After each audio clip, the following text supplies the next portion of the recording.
ಆತ್ಮೀಯ ಸ್ನೇಹಿತರೆ, ಎಲ್ಲರಿಗೂ ಶಿಕ್ಷಣ ಸುದ್ದಿ ಯೂಟ್ಯೂಬ್ ಚಾನಲ್ಗೆ ಸ್ವಾಗತ. ಈ ಒಂದು ವಿಡಿಯೋದಲ್ಲಿ ಎಂಪ್ಲಾಯ್ಮೆಂಟ್ ಪ್ರಾವಿಡೆಂಟ್ ಫಂಡ್ ಆರ್ಗನೈಸೇಷನ್ ಅಂತ ಹೇಳಿದ್ರೆ EPFO ಮೂಲಕ PF ಹಣ ಕಟ್ತಾ ಇರುವಂತಹ ಪ್ರತಿಯೊಬ್ಬ ನೌಕರರಿಗೆ ಸಂಬಂಧಪಟ್ಟಂತೆ EPFO ಮೂಲಕ ಪ್ರಮುಖವಾದಂತಹ 3 ಅಪ್ಡೇಟ್ಗಳನ್ನು ನೀಡಲಾಗಿದ್ದು, ಇದರಿಂದ EPF ಮೂಲಕ PF ಹಣ ಕಟ್ತಾ ಇರುವಂತಹ ಪ್ರತಿಯೊಬ್ಬ ನೌಕರರಿಗೆ ಗುಡ್ ನ್ಯೂಸ್ ಅಂತೇಳಿ ಹೇಳ್ಬೋದು ಸ್ನೇಹಿತರೆ. 3 ಪ್ರಮುಖವಾದಂತಹ ಬದಲಾವಣೆಗಳನ್ನು ಮಾಡಲಿಕ್ಕೆ ಮುಂದಾಗಿದ್ದು, ಈಗಾಗಲೇ ಅದಕ್ಕೆ ಸಂಬಂಧಪಟ್ಟಂತೆ ಸರ್ಕ್ಯುಲರ್ನ ಕೂಡ ಹೊರಡಿಸಲಾಗಿದ್ದು, ಕಂಪ್ಲೀಟ್ ಆಗಿ 3 ಅಪ್ಡೇಟ್ಗಳ ಬಗ್ಗೆ ತಮಗೆ ಇನ್ಫಾರ್ಮೇಶನ್ ಅನ್ನ ಈ ಒಂದು ವಿಡಿಯೋದಲ್ಲಿ ಮಾಹಿತಿಯನ್ನ ತಿಳಿಸ್ತಾ ಹೋಗ್ತೀನಿ ಸ್ನೇಹಿತರೆ. ಅದ್ರ ಜೊತೆಗೆ ಪ್ರಾವಿಡೆಂಟ್ ಫಂಡ್ ಮೂಲಕ ತಾವು ಯೋಜನೆಯ ಲಾಭವನ್ನ ಪಡ್ಕೋಬೇಕಂತ ಹೇಳಿದ್ರೆ ಇನ್ನು ಮುಂದೆ ಕೆಲವೊಂದಿಷ್ಟು ನಿಯಮಗಳನ್ನ ಕಂಪಲ್ಸರಿಯಾಗಿ ಪಾಲನೆ ಮಾಡಬೇಕಾಗುತ್ತೆ. ಅದರ ಬಗ್ಗೆನೂ ಕೂಡ ಮಾಹಿತಿಯನ್ನ ಒದಗಿಸಿಕೊಟ್ಟಿದ್ದಾರೆ.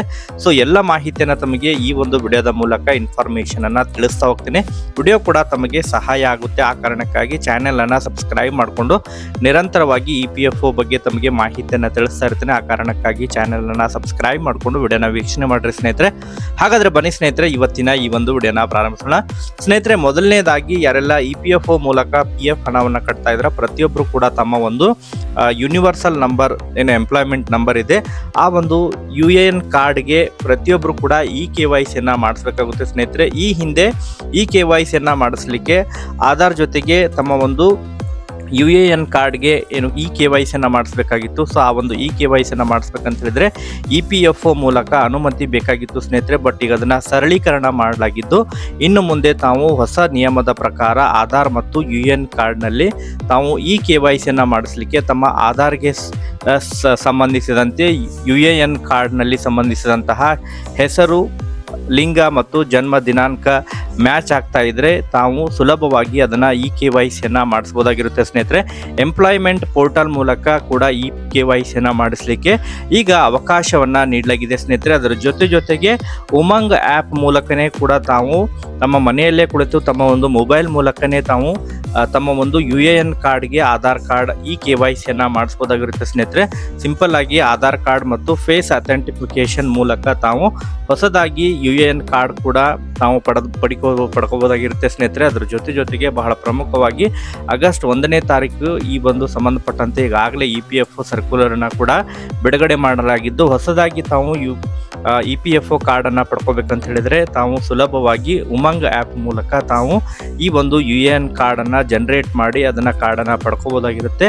ಈಗ ಎರಡನೇದಾಗಿ ಸೆಟಲ್ಮೆಂಟ್ ಪ್ರಕ್ರಿಯೆಯನ್ನು ಕೂಡ ಸುಲಭವಾಗಿ ಸರಳೀಕರಣವನ್ನು ಮಾಡಲಾಗಿದೆ ಸ್ನೇಹಿತರೆ. ಹೌದು ಸ್ನೇಹಿತರೆ, EPFO ಡೆತ್ ಕ್ಲೈಮ್ ಸೆಟಲ್ಮೆಂಟ್ಗೆ ಸಂಬಂಧಪಟ್ಟಂತೆ EPFO ಉದ್ಯೋಗಿ ಮೃತಪಟ್ಟಂತಹ ಸಂದರ್ಭದಲ್ಲಿ ಅವರ ಒಂದು ಏನು ನಾಮಿನಿಗೆ ಹಣವನ್ನು ವರ್ಗಾವಣೆಯನ್ನು ಮಾಡಬೇಕಂತ ಹೇಳಿದ್ರೆ, ನಾಮಿನಿ ಅಪ್ರಾಪ್ತವಾಗಿದ್ದರೆ ಅಥವಾ ಮೈನರ್ ಆಗಿದ್ರೆ ಅಂತಹ ಒಂದು ಸಂದರ್ಭದಲ್ಲಿ ಗಾರ್ಡಿಯನ್ಶಿಪ್ ಸರ್ಟಿಫಿಕೇಟ್ ಸಲ್ಲಿಸಬೇಕಾಗುತ್ತೆ ಸ್ನೇಹಿತರೆ. ಆದರೆ ಈಗ ಅದನ್ನು ಸರಳೀಕರಣ ಮಾಡಿ ಇನ್ನು ಮುಂದೆ ತಾವು ಗಾರ್ಡಿಯನ್ಶಿಪ್ ಸರ್ಟಿಫಿಕೇಟ್ ಇಲ್ಲದೆ ಸುಲಭವಾಗಿ PF ಅಮೌಂಟನ್ನು ತಮ್ಮ ಒಂದು ಮಕ್ಕಳಿಗೆ ಅದನ್ನು ಹಸ್ತಾಂತರವನ್ನು ಮಾಡಲಿದ್ದಾರೆ ಎಂಬುದರ ಬಗ್ಗೆ ಈಗ ಹೊಸದಾದಂತಹ ನಿಯಮವನ್ನು ಜಾರಿ ಮಾಡಿದ್ದಾರೆ ಸ್ನೇಹಿತರೆ. ಅದರ ಜೊತೆಗೆ ಬಹಳ ಪ್ರಮುಖವಾಗಿ 3ನೇದಾಗಿ ಮರಣ ಪರಿಹಾರ ಮೊತ್ತವನ್ನು ಕೂಡ ಹೆಚ್ಚಳ ಮಾಡಲಾಗಿದೆ ಸ್ನೇಹಿತರೆ. ಹೌದು ಸ್ನೇಹಿತರೆ, ಆಕಸ್ಮಿಕವಾಗಿ EPFO ನೌಕರ ಮರಣ ಹೊಂದಂತಹ ಸಂದರ್ಭದಲ್ಲಿ ಅವನಿಗೆ ಈ ಹಿಂದೆ 8.8 ಲಕ್ಷ ಅವರ ಒಂದು ನಾಮಿನಿಗೆ ಹಣವನ್ನು ವರ್ಗಾವಣೆಯನ್ನು ಮಾಡ್ತಾ ಇದ್ರು ಸ್ನೇಹಿತರೆ. ಈ ಒಂದು ಹಣದ ಮೊತ್ತವನ್ನು ಕೂಡ ಹೆಚ್ಚಳ ಮಾಡಲಾಗಿದೆ ಸ್ನೇಹಿತರೆ. 8.8 ಲಕ್ಷದಿಂದ ಈಗ ನಾಮಿನಿ ಮೊತ್ತವನ್ನು 15 ಲಕ್ಷಕ್ಕೆ ಏರಿಕೆ ಮಾಡಲಾಗಿದ್ದು, ಈ ಒಂದು ಯೋಜನೆಯನ್ನ ಈಗ ಎಲ್ಲ ಸೆಂಟ್ರಲ್ ಬೋರ್ಡ್ ಎಂಪ್ಲಾಯಿಗಳಿಗೆ ಅನ್ವಯವಾಗಲಿದ್ದು, ಇದನ್ನ ಮುಂದಿನ ವರ್ಷ ಅಂತ ಹೇಳಿದ್ರೆ 2026ರ ಏಪ್ರಿಲ್ 1ರಿಂದ ಇದನ್ನ ಜಾರಿಗೆ ತರಲಿದ್ದಾರೆ ಎಂಬುದರ ಬಗ್ಗೆ ಕೂಡ ಈಗ ಅಧಿಕೃತವಾಗಿ ಮಾಹಿತಿಗಳು ಲಭ್ಯವಾಗ್ತಾ ಇದ್ದಾವೆ ಸ್ನೇಹಿತರೆ. ಸೊ ಒಟ್ಟಾರೆಯಾಗಿ ನಿರಂತರವಾಗಿ ಮತ್ತೆ ಇದಕ್ಕೆ ಸಂಬಂಧಪಟ್ಟಂತೆ ಅಪ್ಡೇಟ್ ಸಿಕ್ಕಂತಹ ಸಂದರ್ಭದಲ್ಲಿ ತಮಗೆ ಮಾಹಿತಿಯನ್ನು ತಿಳಿಸ್ತಾ ಇರ್ತೀನಿ. Thank you for watching this video.